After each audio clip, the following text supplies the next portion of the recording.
তারা হাজার হাজার বছর তপস্যা করত, অনেক কষ্ট করে সন্তুষ্ট করতে হতো, তারপরেও হতো না। আর এবার আমাদের এমন একটা সুন্দর সুব্যবস্থা দেওয়া হয়েছে যে কঠিন তপস্যা, হোম যজ্ঞাদি করে তপস্যা করে, মানে কঠিন কোনো কিছু করে করতে হচ্ছে না। মানে কিছু করিলেই ভগবান তুষ্ট হবে। কিছু কিছু কাজ, সব কাজ তো আমরা করতে পারবো না, সম্ভব নয়। এই জন্য কি কাজের দ্বারা তুষ্ট হবেন? যেহেতু তিনি তুষ্ট হলে চরাচর বিশ্ব ৩৩ কোটি দেবতা, কোনো প্রাণী তুষ্ট হবার বাকি থাকে না, মানে সকলেই তুষ্ট হয়ে যায়। তাহলে আমাদের একান্ত কর্তব্য হচ্ছে তাকেই তুষ্ট করা। যেহেতু আমরা জনে জনে তুষ্ট করতে পারবো না, সেই অর্থ, সেই সামর্থ্য, সেই ধৈর্য, সেই মন আমাদের নেই।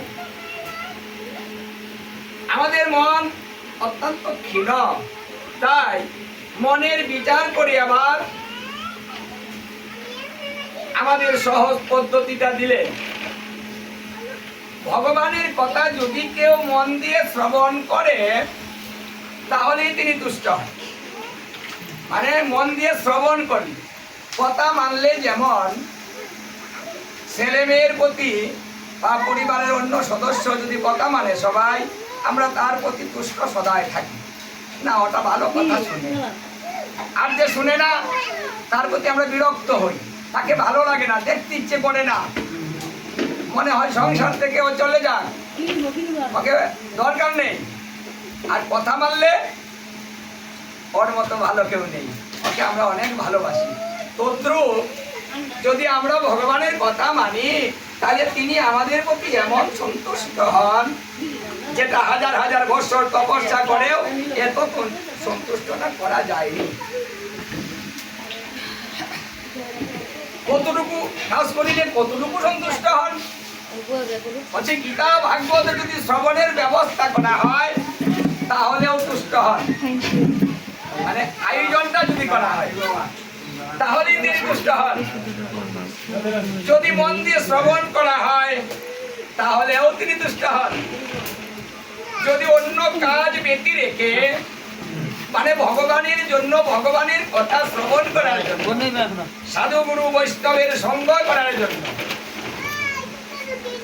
সে ছুটে আসে, তাহলে আসার সঙ্গে সঙ্গে ভগবান তুষ্ট হন। যে আমাকে ভালোবেসে আমার জন্য সবকিছু ছেড়ে দিয়ে ছুটে এলো। যদি পূজা অর্চনার ব্যবস্থা করা হয়, এই পূজা অর্চনার ব্যবস্থা করলে তিনি তুষ্ট হন, দর্শনে তুষ্ট হন, অর্চনেও তুষ্ট হন। মানে যারা অর্চন করবে, যারা দর্শন করবে, সবার প্রতি তুষ্ট হন। গীতা ভাগবত এক স্থানে যদি একবার অর্চন অধ্যয়ন করা হয়, সেখানে শত শত অশ্বমেধ যজ্ঞ করিলেও একবারের সমান হয় না।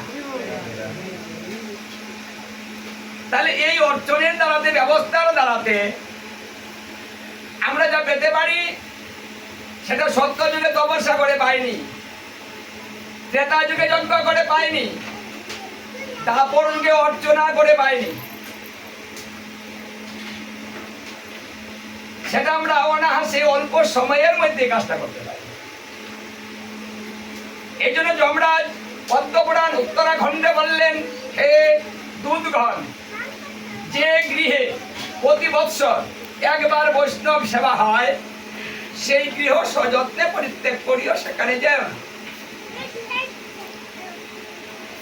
যেখানে প্রতি বৎসর একবার গীতা ভাগবত অধ্যয়ন করা হয়, অর্চন করা হয়, মানে শ্রবণের ব্যবস্থা করা হয়, সেখানেও যেও না। যারা সাধুগুরু বৈষ্ণবের একটা কথাও মানে তাদের কাছেও যেও না। তাহলে যদি বৎসরে কেউ একবার এই ব্যবস্থাটা করে, তাহলে যমদূত যমরাজ সেখানে যেতে নিষেধ করলেন, সেখানে যাওয়া যাবে না। কারণ এই গৃহটা এত পবিত্র হয় যে সেখানে দূতেরা প্রবেশ করতে পারে না। আমরা কলিজীব, প্রতিনিয়ত পাপ করি, অতি সহজে পাপ হয়, অতি সহজে পাপ ক্ষয় হয়। পাপটা যেমন বেশি হয়,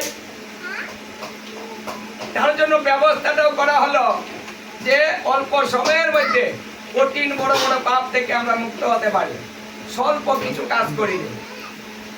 এই স্বল্প কাজ কে করে?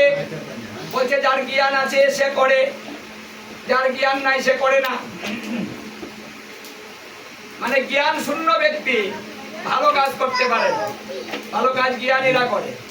এই জন্য ভগবান জ্ঞানীকে ভালোবাসে, যে জ্ঞানী আমার প্রিয়, কেন সে বুঝে। তাহলে আমাদের অনেক কিছু বোঝার দরকার নেই, অনেক কিছু শাস্ত্র অধ্যয়ন করার দরকার নেই। যতটুকু জানলে আমাদের ভজন হয়, যতটুকু জানলে ভগবান পুষ্ট হয়, যতটুকু জানলে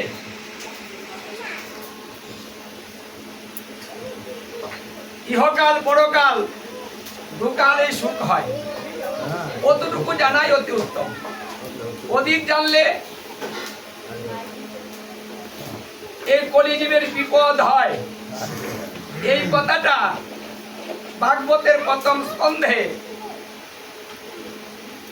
বেদব্যাস মুনি তার প্রিয় শিষ্য নারদ মুনিকে এই কথাটা বলেছিলেন। হে নারদ, নারদ মুনি বলেছিলেন বেদব্যাস মুনিকে, কারণ বেদব্যাস মুনির গুরুদেব নারদ মুনি।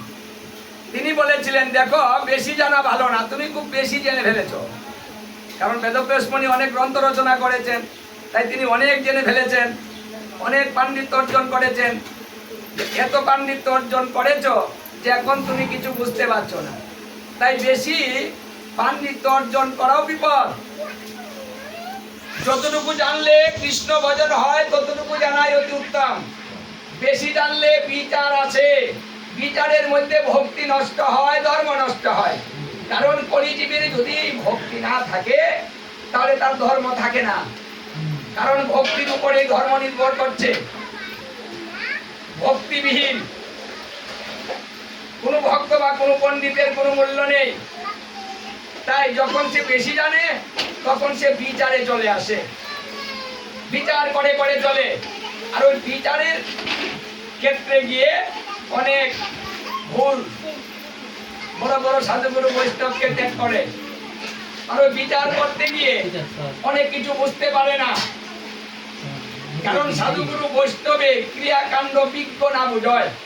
হচ্ছে একজন বিজ্ঞ প্রাজ্ঞ ব্যক্তিও মানে বৈষ্ণবের ক্রিয়াকাণ্ড বুঝতে পারে।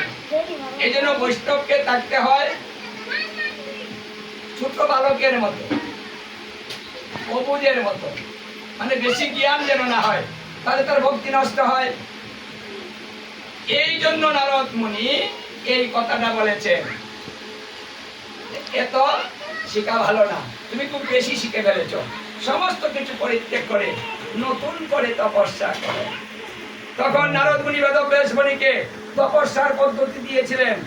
আগে যা করেছ সমস্ত কিছু বাদ দাও, নতুন করে তপস্যা করো। শুধু ভক্তি দিয়ে যা অর্জন করা যায়, অন্য কোনো ভাবে তা অর্জন করা যায় না। তখন কিন্তু নারদ মুনি এই কথায় বেদব্যাস মুনি নতুন করে তপস্যা করে এই ভাগবত রচনা করেছিলেন, ভক্তি শাস্ত্র।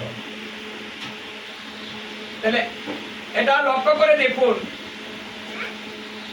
যদি কোনো ব্যক্তি সোজা থাকে, ভালো থাকে, ও যখন বৈষ্ণব হয়ে যায় তখন দেখবেন আর সেই সোজাটা থাকে, তার ভিতরে নতুন কিছু কাজ করতে থাকে। তখন সে বিচার করে, এই বিচার থেকে তো আমাদের ভাগাভাগিরা হচ্ছে। বলি বলছে যেখানে সাধুগুরু বৈষ্ণব থাকবে সেখানে আমরাও থাকবো। সাধুগুরু বৈষ্ণবের পিছনে কলি সবসময় থাকে। মানে সহজ ভাবে আমরা কিছু করতে দিব না, দেখি কি করে করে। যার জন্য আমরা কেউ কাউকে ভালোবাসতে পারছি না।